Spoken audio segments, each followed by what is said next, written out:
Boa tarde a todos. Sejam bem-vindos ao canal Instituto Guerra Cultural. Daremos sequência às aulas sobre homilética. Hoje é a 13ª aula e já vamos dar início a esta aula. Então, falando sobre homilética, quero já iniciar citando aqui João Calvino, que ele dizia: desejava interpretar as Escrituras, colocando-as diante do povo, a fim de este pudesse entendê-la e colocá-la em prática.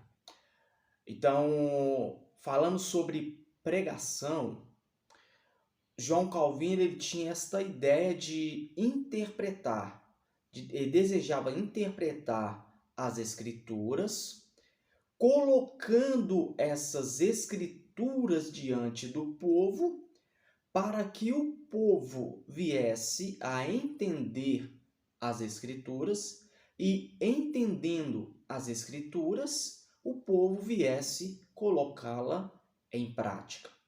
Então, a pregação ela tem que seguir esses padrões, onde o pregador ele clareia a ideia do texto para o seu ouvinte, lembrando que numa congregação nós temos ouvintes que têm um padrão cultural mais elevado e temos ouvintes que têm padrão cultural baixo. Então eu tenho que alcançar, como pregador, como ensinador, eu tenho que alcançar esses dois grupos dentro da igreja. Então eu tenho que fazer esse papel de intérprete, interpretando as Escrituras, colocando-as diante do povo, para que o povo entendam o que está sendo falado e, ao entender o que está sendo ensinado, eles venham colocar em prática. Então, esse era o desejo de João Calvino acerca da pregação.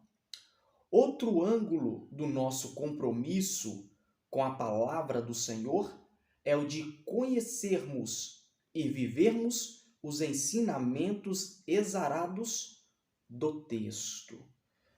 Não adianta eu só pregar, eu tenho que viver aquilo que eu prego. Eu tenho que transmitir a palavra com autoridade, porque eu vivo aquela palavra. Porque se eu não viver essas Escrituras, se eu não viver esses ensinamentos, eu estou sendo hipócrita, porque eu estou pedindo para que os meus ouvintes praticam algo o qual eu não pratico. Então, nós precisamos, ter compromisso, vivermos de acordo com esses ensinamentos. Quem pretende ser um expositor textual ou expositivo, melhor dizendo, precisa, antes de tudo, ser um pesquisador incansável. Então, todo ensinador, pregador que deseja ser um expositor, um expositor das Escrituras, pregar de forma expositiva, textual, ele precisa ser um pesquisador incessante. Tem que ser um estudioso, tem que estudar, tem que gastar tempo e mais tempo estudando a palavra, pesquisando o dicionário, pesquisando um comentário bíblico, pesquisando uma concordância. Então, o pregador, o ensinador precisa esmerar-se no pesquisar para que ele possa ensinar, para que ele possa passar um conteúdo sólido para os seus ouvintes. E o que nós estamos enfrentando no dia a dia? Pessoas que não estão estudando, estão chegando nos nossos altares, falando um monte de besteira, sem conhecimento nenhum de causa, sem conhecimento nenhum do texto bíblico, e eles não têm preocupação nenhuma de os seus ouvintes estarem aprendendo errado e depois vão passar este erro para frente. Essa falta de compromisso com o estudo. Queremos pregar demais, queremos ensinar demais, mas queremos estudar de menos. Então, se eu quero ensinar, eu preciso permanecer em uma vida de estudo. O ouvinte fica frustrado quando ouve a leitura do texto bíblico e constata que ele não foi nada mais que um pretexto. E quantos pregadores não fazem isso?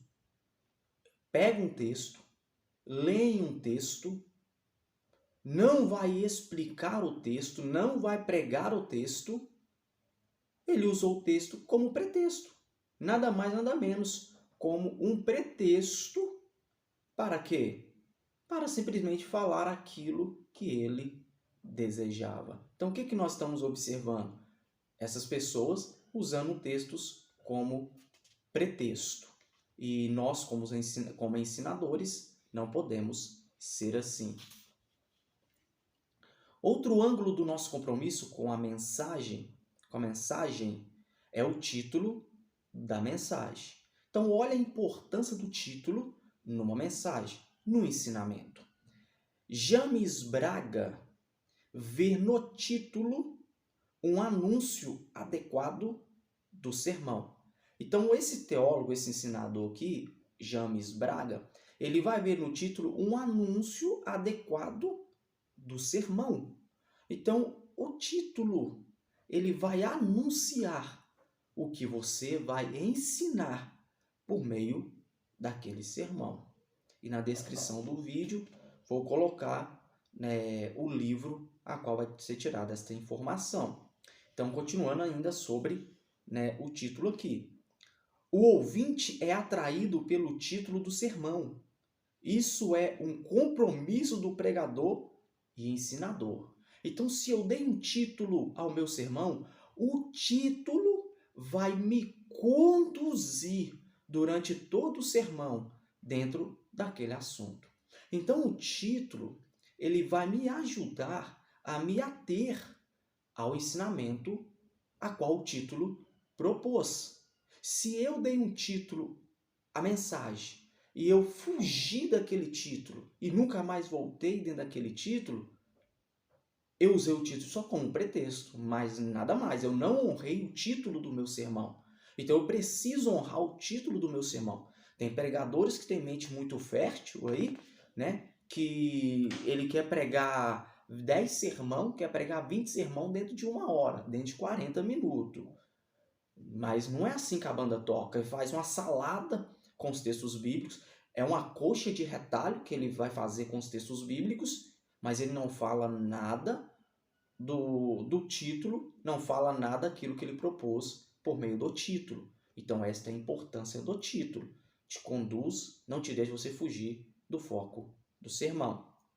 É lamentável quando o título deixa de cumprir sua função e, em vez de um anúncio adequado, passa a servir tão somente de chamariz, ou só um chamativo, um atrativo, nada mais. E é isso que tem acontecido, Sermões sem título nenhum e as pessoas pregam o que querem ali no culto, a qual eles foram convidados para pregar. Se houvesse um PROCON eclesiástico, tais casos poderiam ser classificados como propaganda enganosa. Imagine, se existisse um PROCON eclesiástico, nós seríamos denunciados por propaganda enganosa. Por quê? Eu falo que estou vendendo algo, que estou passando algo, mas na hora eu não passo aquilo que eu propus. Ou seja, propaganda enganosa. Então, se você deu um título ao sermão, Honre o título do seu sermão. Prega de acordo com o título do seu sermão. Quando falamos também de unidade sermônica, dentro da homilética ou a unidade do sermão, a comunicação da palavra não é um amontoado de frases, sem anexo, nenhuma colcha de retalhos mal costurada. O que nós estamos vendo? Mais pregadores e pregadores que estão caindo de paraquedas vão pregar nos nossos cultos e vão falando várias frases soltas, frases sem anexo, frases sem sentidos, não tem conexão nenhuma com o texto qual ele leu. Mas por quê? Ele não entende o que é unidade sermônica, o que é unidade de sermão. Por que ele não entende? Porque não está nem aí para nada, não está nem aí para o que ele está transmitindo. Ele não tem respeito para os seus ouvintes, porque se ele tivesse respeito para com seus ouvintes, ele entendia, eu preciso ter uma unidade no meu sermão. E é o que está faltando também nos dias de hoje, essa unidade de sermão, né? Falta essa unidade, falta eu conectar o título com a introdução, com o meio e com o fim, coisa que está raro de nós ver nos dias atuais. Um outro teólogo chamado John Broadus, ele diz o seguinte, ele afirma, a unidade num discurso é necessário a instrução. Então, olha o primeiro ponto. A unidade num discurso é necessário a instrução.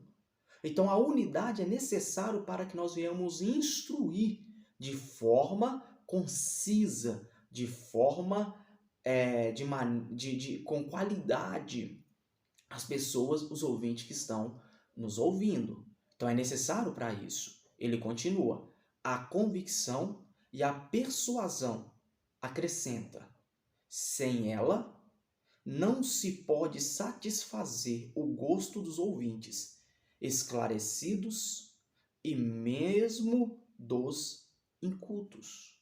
Então, se falta no meu sermão a instrução, a unidade, né, que é necessária para a instrução, para a convicção, para a persuasão, eu não vou satisfazer meus ouvintes, tanto aquelas pessoas cultas e tanto aquelas pessoas incultas. Por quê? Porque falta unidade de sermão. Então, quando eu tenho a unidade no sermão, eu consigo, né, satisfazer os meus ouvintes. Por quê? Porque eu expliquei a mensagem de forma clara e não fugi do tema proposto acerca do sermão. A falta de unidade é um dos maiores responsáveis pela desatenção do auditório. Se você, ensinador, não consegue prender o seu ouvinte na introdução, acabou. Dificilmente se recupera a atenção desses ouvintes. Então, o que nós estamos observando? Pela falta de unidade, nós estamos perdendo a atenção do auditório. Nós somos responsáveis por essa desatentação, né? Desatenção do auditório. Então, o que vai causar a desatenção do auditório? A falta da unidade do sermão. Então, se não tem unidade, nós vamos perder o auditório, porque para que o auditório vai prestar atenção no que eu estou falando se não há uma unidade, se não há um anexo, se não há uma conexão com o tema proposto através do meu ensino? Quando a mensagem começa a ficar confusa e o pregador já não segue uma linha de raciocínio, acontece a perda de atenção. É o que acontece. Falei alguns segundos atrás, que essa confusão nas mensagens, onde a pessoa ela tem 40 minutos Em vez dela pregar um sermão consolidado, o que ela vai fazer? Ela quer pegar de 10 a 20 sermões naquele período de 40 minutos. Aí ele cita um texto ali, cita um outro texto ali, cita um outro texto ali, cita um outro texto, e vai fazendo aquela concha de retalho, sem conexão nenhuma com o texto, sem conexão nenhuma com o título do sermão. E o que nós estamos observando? Essa confusão de mensagem nos nossos altares. E aí nós temos essa perda de atenção, né, dos ouvintes. Um outro teólogo chamado Randall Robinson, afirma que o pregador precisa ver o seu pensamento fluir, não como uma série de pontos individuais, mas em completa unidade.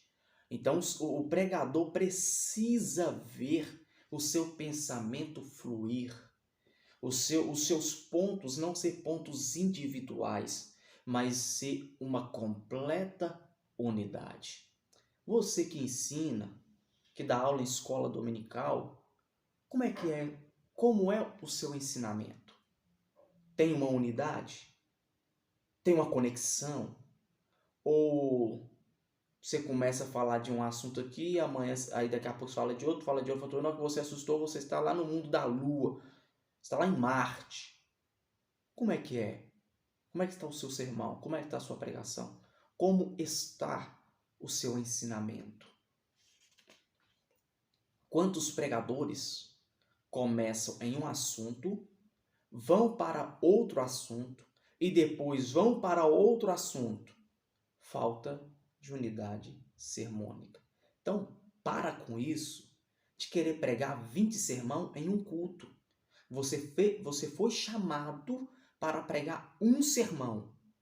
Então, se você lê o texto, ensinador, explique o texto, ensine o texto, tire a lição do texto, para que as pessoas venham sair do culto com entendimento daquilo que foi ensinado. O que estamos vendo? Ensinadores falam sem um plano definido, igual taquara rachada, né? Vai falando, igual metralhador.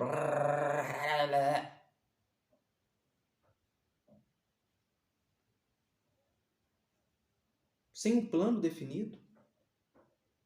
Sem nada. Sem um objetivo. Sem um alvo a alcançar. Parece que está só simplesmente cumprindo uma agenda. E simples assim. E outros, mesmo havendo elaborado um esboço, afastam-se dele. Chega no culto, o culto está meio aquele fogo, né, em folha de bananeira seca no fundo de quintal, que rapidinho vai se apagar. Aí ele muda o sermão para tentar ainda manter aquele suposto fogo, né, que ele mesmo está produzindo, não Deus. E o que nós estamos vendo? Essa falta de entendimento do sermão. As pessoas saem do culto, vêm ao culto, saem do culto do mesmo jeito que veio. Não há uma transformação. Não sai querendo pregar o evangelho. Não sai querendo fazer a diferença. Culto vazios. Somente culto de jovens. Culto muito vazios. A tese, quando falamos então aqui sobre, né, o ensinamento, a tese fornece a verdade central, da qual não podemos desviar, sob pena de perdermos a unidade. Então, sempre quando eu for pregar, eu tenho ali uma tese a desenvolver. E qual que é a tese que eu vou desenvolver? O título e o texto a qual eu li. Então, eu vou desenvolver, né, aquela tese.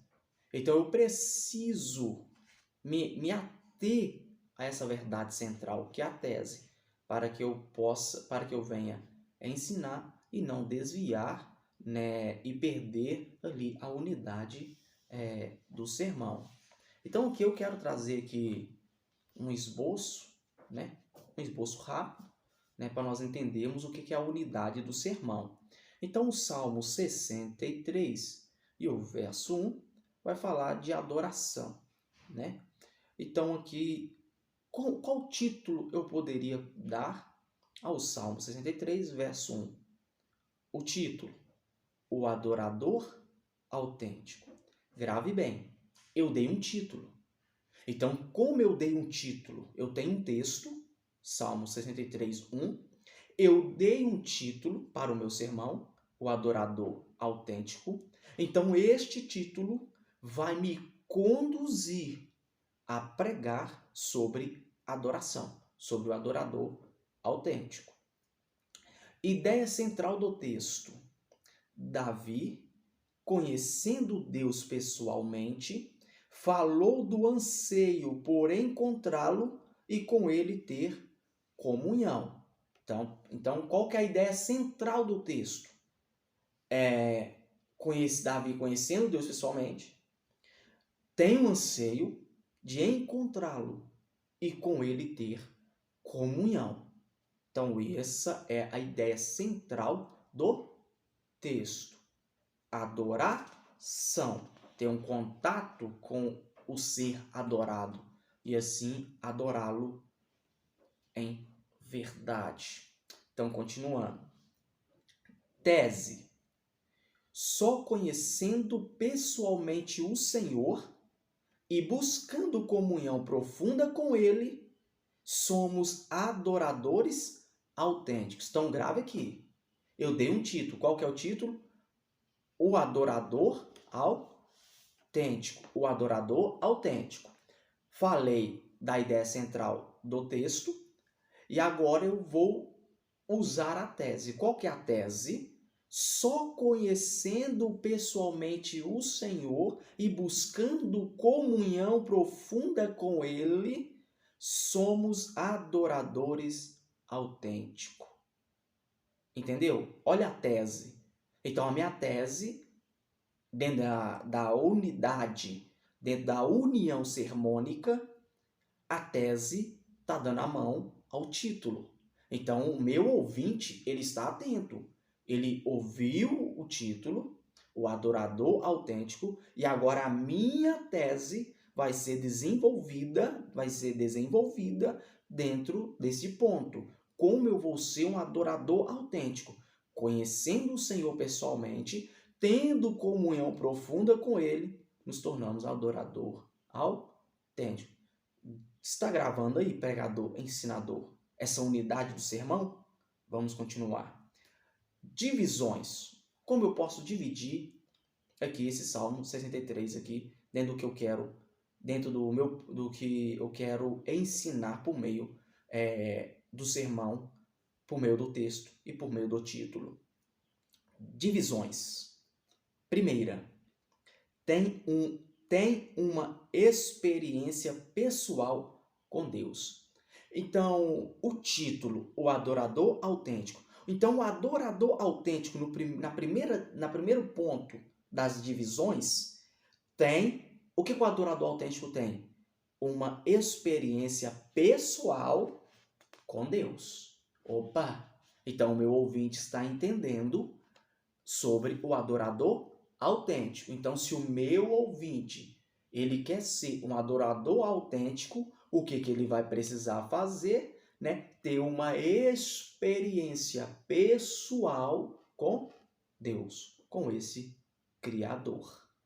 Segundo ponto das divisões. Anseia pelo encontro com Deus. Opa, olha esse outro ponto novamente, está em união, está em coinonia com o título, ou seja, está com comunhão, está ligando, está em unidade. Por quê? O adorador autêntico, título, ele anseia pelo encontro com Deus. Esse é o adorador autêntico. O adorador não autêntico, ele não quer um encontro com Deus. Porque um adorador não autêntico, ele não tem um compromisso com a santidade. Não tem compromisso com nada disso. Ele não quer um encontro com Deus. Mas o adorador autêntico, ele quer ter um encontro com Deus. Um encontro pessoal com ele. Terceiro, o adorador autêntico, o título, valoriza a comunhão com Deus. Gravou? Está gravando? O adorador autêntico, ele valoriza a comunhão com Deus. Quem não é adorador autêntico não está nem aí para comunhão, irmão. Se orar, orou. Se leu Bíblia, leu. Se jejuou, jejuou. Para ele tanto faz. Ele vive uma vida lavanter. Mas o adorador autêntico não. Ele valoriza a comunhão com Deus. Então ele foge do pecado, ele corre do pecado, ele corre de tudo aquilo que não agrada a Deus. Por quê? Porque ele valoriza a comunhão com o Senhor. Então olha que interessante. Estou dentro do título ou não estou? Estou pautado no título do meu sermão ou não estou? Estou.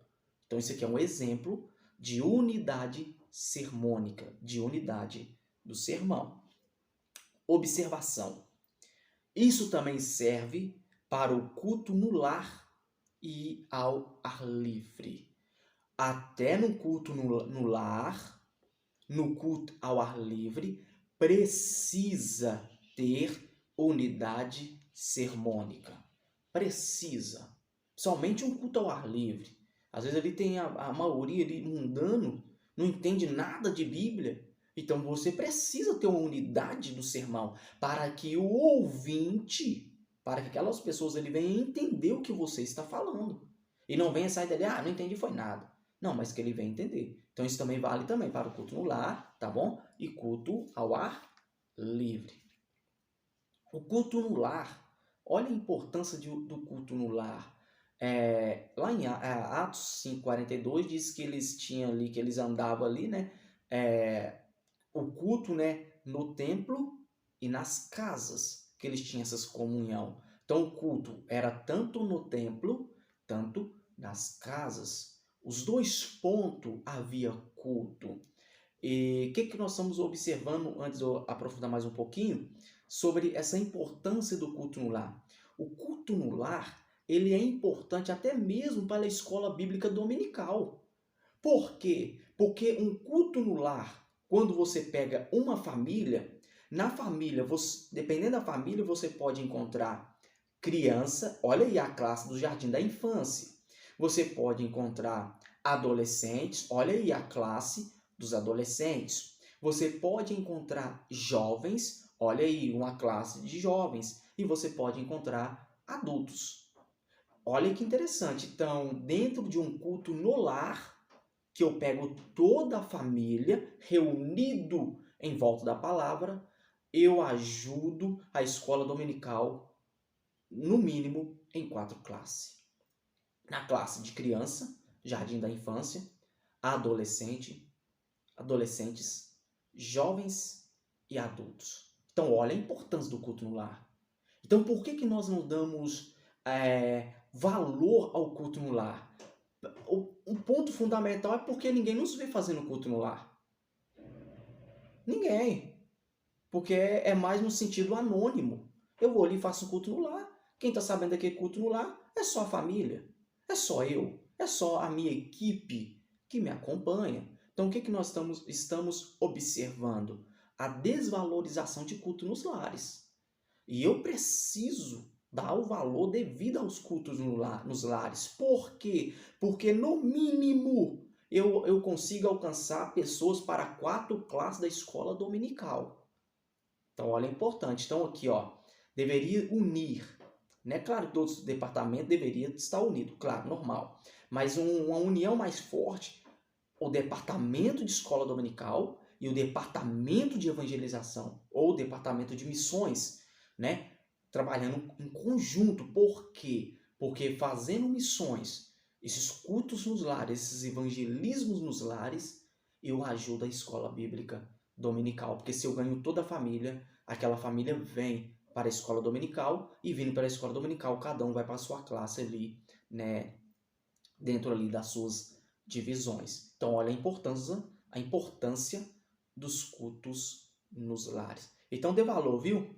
Só quer altar, né? Só quer ficar pregando altar, só quer altar. Mas faça um culto no lar. Nós passamos aí pela fraudemia aí, né? Passamos assim, né? Estamos aí, né, na fraudemia, né? Quando as igrejas fechou, os pregadores acabou. Não via panfletagem nenhuma de pregadores. Ficaram todo mundo quietinho, dentro de casa, beleza. Você não via ninguém fazendo culto nos lares. Cadê os pregadores? Só gostam de um altar? Por quê? Só gostam de aparecer. Estão ali para apresentar-se. Simplesmente isso. Porque se tivesse, né, claro que aqui não estou generalizando, né, mas muitos desses tivesse de fato o valor pela obra. Ah, não posso pregar dentro da igreja não? Então eu vou fazer um culto no lar. Vou visitar uma família. Muitos, né, ficaram aí tranquilos em casa. Nos 3 primeiros séculos, verdadeiramente os lares foram baluartes do ensino. Atos capítulo 5, versículo 42. Então, nos 3 primeiros séculos ali, que nós estamos observando de forma ali mais concisa, né, que os lares também se tornaram o baluarte do ensino, um ponto de pregação, um ponto de ensino. Então, vários dos nossos lares nos nossos bairros pode se tornar ali, né, um ponto de pregação e um ponto de ensino. É nosso dever restaurar o princípio bíblico por nós esquecido e utilizar os lares como uma agência de missões, de edificação e de reprodução espiritual. E claro, irmão, que para fazer culto no lar você tem que ter paciência. Porque às vezes a família não se converte de um dia para o outro. Você vai precisar de meses, talvez até anos, para aquela família ser consolidada na palavra e se entregar a Cristo. Mas o que nós temos hoje? Os pregadores fast food. Fast food, o que eles querem? Eles querem pregar aqui agora e a família se converter. Acabou, opa, beleza. Não é a banda não toca desse jeito. Ou seja, então eu tenho que ter paciência, eu tenho que investir. Jesus ele investiu no discipulado 3 anos e meio aproximadamente nos seus discípulos. E agora, às vezes, a gente está com um mês ali e já quer desistir do discipulado. Por quê? Porque não estamos dispostos a perseverar em prol daquela família. É isso que nós estamos vendo aí, né? Então, o culto no lar precisa estar disposto a lutar, estar disposto a trabalhar. Observações. Os tópicos. O que os tópicos fazem? Sintonizados com a tese, mostram que a experiência, o encontro e a comunhão fazem o adorador autêntico. Então, olha aqui. Os tópicos que eu vou separar para ensinar dentro do sermão, se ele tiver de forma sintonizado com essa tese, o que ele vai fazer? Mostra experiência, o encontro e a comunhão que fazem o adorador autêntico. Então, o que vai fazer o adorador autêntico? Experiência, encontro e comunhão com o Senhor. Aí eu pergunto novamente, ensinador, pregador, está de acordo com o título ou não está? Até agora não fugi do título proposto de Salmo 63, verso 1. Estou dentro do título. Isso se chama unidade sermônica. Bem verdade que muito pregador não sabe nem o que é isso, né? Mas fazer o que, né? Nem o que é isso, né? As ilustrações, outro ponto, ilustrações. Vem do contexto histórico. Presta atenção, pregador, pelo amor de Jesus Cristo de Nazaré. Pare de fazer ilustrações que não dão mão ao texto. Faz ilustração que não tem nada a ver com o texto, pelo amor de Jesus Cristo. Quando forem usar ilustrações, usa ilustrações do contexto histórico do texto. Assim dá para fazer ali uma ilustração que não fuja da Bíblia. Ou seja, então vem do contexto histórico da Bíblia, da literatura e de imagens do dia a dia, todas dentro do foco da tese. Então, tudo que eu for falar, contexto histórico, sobre ilustração, contexto histórico, ou da Bíblia, ou da literatura, ou de imagens do dia a dia, todas têm que estar dentro do foco da tese. Qual que é o foco da tese? Qual que é o título? O adorador autêntico. Então façam ilustrações de acordo com a tese. A aplicação. O que é aplicação? Depois que você desenvolveu a tese, os tópicos, as divisões, então você agora está partindo para a aplicação, para aplicar a mensagem que foi ministrada. A aplicação presente desde a introdução acompanha todo o sermão. Então, olha que interessante. Então, essa aplicação, ela já vem acontecendo desde a introdução. Então, você tem o título, você tem a tese, no desenvolvimento da tese ou da introdução, você já está fazendo essa aplicação. Então, a aplicação ela já começa na introdução.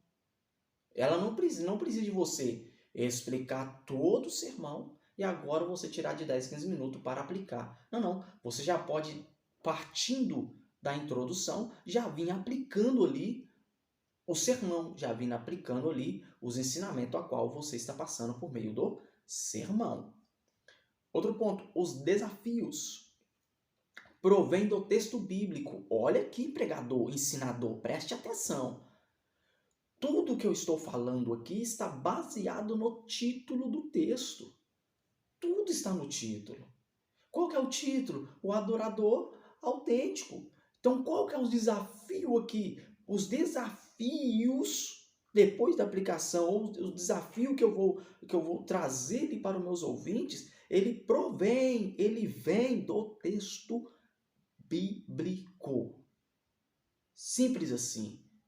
Então você precisa pegar desafio dentro do texto bíblico para que você tenha uma unidade sermônica precisa.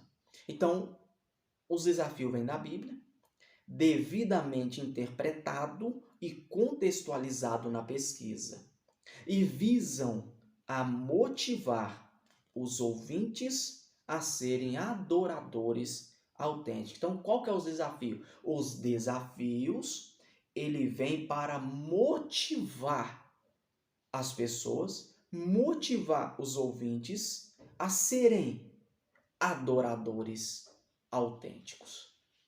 Prestou atenção? Como o ensinamento está baseado no texto, está baseado ali no título. Eu até agora não fugi do título, eu até agora estou mantendo a união sermônica. Estão observando? O apelo. Outro ponto, o apelo. Devocional ou evangelístico. Determinado pelo propósito básico. Concede aos ouvintes a oportunidade de serem adoradores autênticos. Então, qual é o apelo? Se alguém quer se tornar adorador autêntico, entrega a vida a Cristo. Renuncia o seu pecado. Arrependa-te dos seus pecados. E assim serão adoradores autênticos. Então, o apelo vai trazer ou vai conceder aos ouvintes a oportunidade de serem adoradores autênticos. E para finalizar, dentro desse exemplo do sermão, dessa união sermônica, e finalizando a aula de hoje, né? A conclusão, ou seja, sumária em forma de súplica, introduz o convite a sermos adoradores autênticos. Então, a conclusão vai introduzir ou introduz o convite a sermos adoradores autênticos. Então, o que nós observamos aqui? Falamos hoje um pouco também sobre essa unidade sermônica, né? Deixamos aqui um exemplo de um texto bíblico, de um sermão, né? Que mostra essa unidade sermônica, né? Então, que nós venhamos colocar em prática, né, este ensinamento. Se você ficou comigo até agora, dê o seu like, compartilhe, divulgue e ore, divulgue o Evangelho e, se puder, financie também este trabalho. Que Deus em Cristo abençoe. Até a próxima aula, se Deus assim nos permitir. Instituto Guerra Cultural.